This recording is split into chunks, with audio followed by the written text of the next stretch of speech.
Halo, tadi aku sempat ngobrol tentang S3 gitu ya, sekolah S3.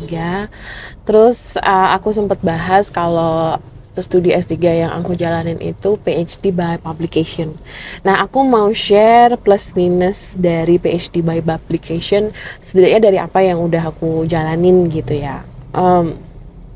Jadi buat yang belum tahu, PhD by publication itu adalah selama kita studi S3, kita diminta untuk menulis minimal 4 artikel jurnal. Ini setidaknya dari apa yang aku alamin di kampus Utrecht University ya. Jadi kita diminta untuk menulis 4 artikel jurnal. Terus nanti 4 artikel jurnal ini dikompilasi, terus ditambahin bab pendahuluan dan bab kesimpulan jadi satu buku gitu ya, edited volume gitu. Udah, dan itu yang jadi tesis S3 kita gitu. Nah, pertanyaannya adalah, biasanya nih yang sering ditanya adalah, apakah keempat artikel jurnal itu harus publish semua baru lulus gitu. Nah, ini tergantung ya, beberapa kampus aku pikir peraturannya beda-beda. Tapi kalau di Utrecht sebenarnya tuh nggak ada batas minimal harus publikasi 4 apa 3, harus terpublikasi 4 atau 3 atau 2 itu nggak ada. Tapi rata-rata nih trennya di kampus itu udah boleh dikatakan layak sidang itu kalau udah minimal publish 2 sih. Jadi kalau udah dari 4 artikel jurnal itu, kalau udah terpublikasi 2 artikel, maka boleh dikatakan dia layak untuk sidang gitu. Tapi sebenarnya ada rasionalnya sih kenapa minimal 2 atau kenapa harus minimal publish. Karena ini terkait dengan dunia publikasi jurnal juga. Kalau publikasi jurnal internasional itu kan ada peer review-nya nih gitu. Nah, peer review itu kan dilakukan oleh expert-expert atau scholar-scholar yang eksternal, yang bukan pembimbing kita, bukan penguji kita. Jadi istilahnya art paper kita tuh udah diuji coba publik gitu. Diuji coba oleh orang lain, masuk akal enggak, terus layak dipublikasikan apa enggak. Nah, kalau 2 dari 4 artikel jurnal kita itu udah publish, boleh dibilang kan berarti 50% hasil riset kita tuh udah diuji coba publik, kira-kira gitulah kan. Nah, kalau kata profesorku tuh sebenarnya semakin banyak paper kita yang udah terpublikasi, maka itu akan nanti semakin meyakinkan, convincing para dewan penguji bahwa tesis kita itu layak loh disidangkan gitu. Jadi, dan sebenarnya ada pertanyaan juga, tapi kalau misalnya dari keempat paper itu cuman publish 1 atau nggak ada yang publish, itu bisa nggak disidangkan gitu? Well, in some itu like very ini sih ya, case yang jarang sekali terjadi. Tapi kalaupun dia akhirnya terjadi, misalnya dia baru publish 1 terus disidangkan, biasanya nanti dewan komite pengujinya akan lebih susah gitu, akan lebih ini lagi, challenging lagi, karena dianggap nah ini yang baru publish 1, jadi belum begitu meyakinkan karena dia uji coba publiknya baru 1 gitu. Jadi itu PhD by publication syarat minimal publishnya. Nah, kalau misalnya yang publish 4-4-nya gimana? Wah, itu bagus banget biasanya. Kalau kata profesorku ya, setidaknya sih dewan pengujinya udah kayak, ya udahlah, nggak ada yang bisa aku improve lagi atau nggak ada yang bisa aku challenge lagi, orang semuanya udah teruji publik gitu loh. Nah, itu impian semua orang sih kalau bisa publish 4-4-nya. Nah, terus yang kedua nih, pertanyaan lainnya adalah plus minusnya apa PhD by publication ini. Kalau menurut aku mulai dari plusnya dulu ya. Plusnya, kalau buat ini yang dari aku alamin sih ya. Plusnya yang aku rasain itu, kita jadi terlatih dengan ekosistem dunia jurnal internasional gitu. Setidaknya ini yang aku dulu rasain ya. Dulu tuh tahun 2017-an tuh aku nggak punya pengalaman sama sekali publikasi jurnal internasional, nggak tahu standarnya kayak gimana gitu kan. Nah, dengan adanya PhD by publication-nya aku jadi tahu, oh standar internasional tuh yang harus ada seperti ini ya. Atau apalagi kalau misalnya profesor itu kan rata-rata publikasinya udah di Q1, mereka pasti pengen mahasiswanya juga publikasinya di Q1, nggak mau turun ke Q2 apa Q3. Jadi dari standar internasional harus lihat juga standar Q1 seperti apa. Nah itu juga menjadi buatku ya room for improvement sih gitu.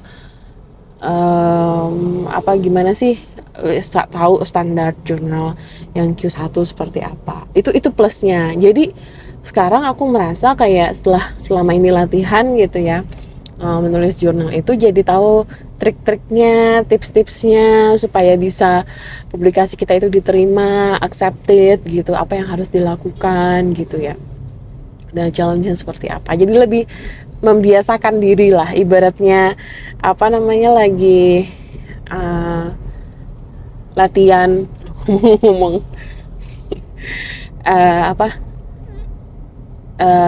yang tadinya aku mungkin gak bisa nyanyi gitu ya, terus latihan sama pelatih vokal nyanyi jadi bisa segala macam teknik. Nah itu gara-gara latihan. Agak aneh sih ngomong sorry aku lagi gak fokus, tapi intinya gitu. Jadi pelatihan untuk publikasi jurnal internasional. Terus plusnya yang lain adalah itu membangun kolaborasi juga sih yang aku rasain gitu ya, karena profesorku tuh termasuk yang mendorong mendorong untuk ngajak co-author lain gitu, latihan kerja sama juga sama yang lain selain sama promotor kita gitu. Jadi satu sisi latihan nambah jejaring kerjasama juga, terus nambah latihan untuk kolaborasi internasional juga gitu dalam satu project ini. Dan yang ketiga tuh yang aku rasain jadi paham sih seluk-beluk dunia publikasi, terus apa yang disebut fairness, etik dalam dunia penulisan itu ya. Karena selama ini aku taunya tuh kalau penulis first author itu aku ngiranya first author itu yang paling senior, ternyata enggak. First author itu adalah orang yang paling kontributif dalam penulisan penulisan paper. Nah aku baru taunya dari situ.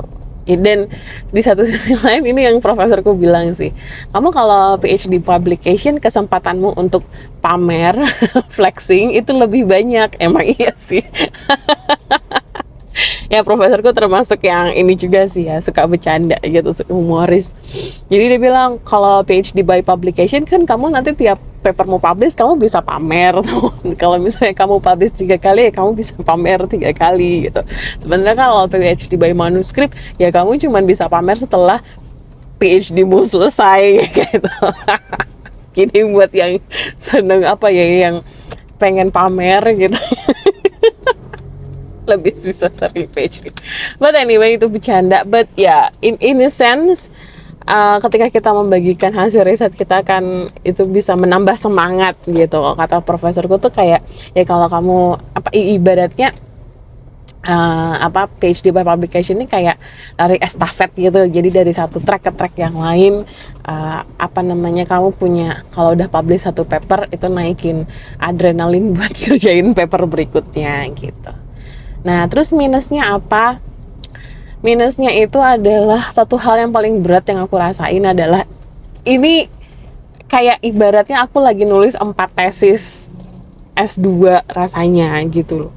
Kenapa? Karena dalam satu artikel paper itu atau satu artikel jurnal itu kan kita harus membuat argumen. Yang pertama kita harus membuat literatur gap, bahwa bagaimana riset kita ini mencoba menangkap literatur gap yang ada. Terus yang kedua kita harus memberikan kontribusi literasi, kontribusi konseptual juga. Terus apa nih kontribusi paper kita kepada disiplin atau literatur yang sudah ada gitu. Aku tuh merasa ya Allah, ini tiap paper loh harus nulis kayak gitu. Itu kayak nulis satu tesis aja. Jadi aku mengibaratkannya tuh kadang nulis 4 paper tuh kayak nulis 4 tesis. berat banget. Belum yang introduction dan conclusion itu is not as easy as I thought ya. Aku pikir kayak cuman bikin summary doang. Enggak, ternyata introduction dan conclusion juga lebih berat karena kita harus membuat intisarinya gitu kan. Itu lebih memeras otak dan energi juga. Itu sih yang aku rasa the biggest challenge-nya gitu ya, bahwa ini energi yang harus dikeluarin banyak loh gitu kalau mau publish ini gitu. Nah, jadi itu sih, kebetulan aku udah mau nyampe juga. Tapi so far, buat yang mau nulis mau lanjut S3 PhD by publication, let me know ya. Mungkin nanti kita bisa ngobrol-ngobrol lebih lanjut. Ini juga aku udah nyampe kampus, jadi aku harus tutup dulu. Bye bye.